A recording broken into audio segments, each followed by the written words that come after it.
What if I told you, the loudest boos in a stadium can be the most powerful advantage a player has? What does it feel like to hear 80,000 people boo your name every time you touch the ball?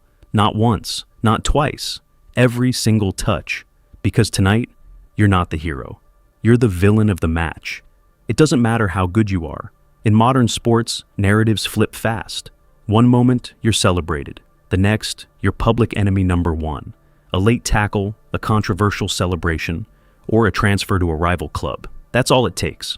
Suddenly, the crowd isn't watching you, they're waiting for you to fail. And the moment you step onto that pitch, you can feel it. The tension is different, the air is heavier. Even before your first touch, the reaction is already decided. You're not just playing against 11 players anymore, you're playing against an entire stadium. You get the ball, and instantly the noise hits you. Boos, loud, relentless, personal. Every pass you make is judged, every touch feels heavier. And this pressure isn't just in your head. Sports psychology research shows that hostile crowds can affect decision-making and composure. Even at the highest level, reaction times slow down. Risk-taking changes. Even simple decisions suddenly feel complicated. So now the question is, do you disappear under pressure, or do you become something else? Because here's what most people don't realize. Being the villain forces you into a different mindset. There's no comfort, no crowd lifting you up, no second chances. You either rise, or you get exposed. We've seen it happen. Cristiano Ronaldo walking into hostile stadiums and walking out with goals. Lionel Messi getting whistled by his own fans during tough phases at PSG.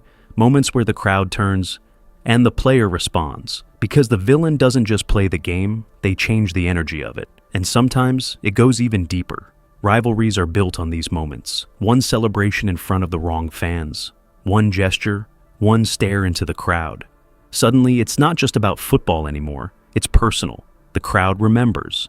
And every time you return, the story continues. At some point, something flips. The boos stop feeling like pressure and start feeling like fuel. Every whistle becomes motivation. Every chant against you becomes proof that you matter. Because if you didn't, they wouldn't care. And suddenly, you're not playing nervous anymore. You're playing dangerous. Your movements get sharper. Your focus narrows. The noise fades into the background, not because it's gone, but because you've accepted it. You've embraced the role.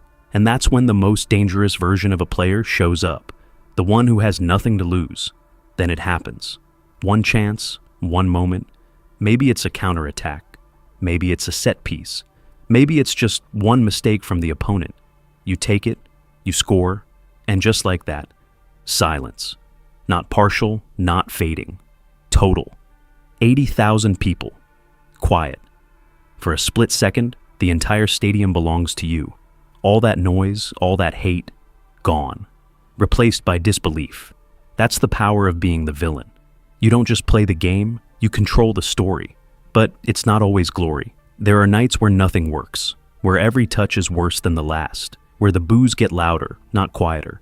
And in those moments, being the villain feels less like power, and more like isolation. No support, no escape, just you and the pressure. That's why not everyone can handle it.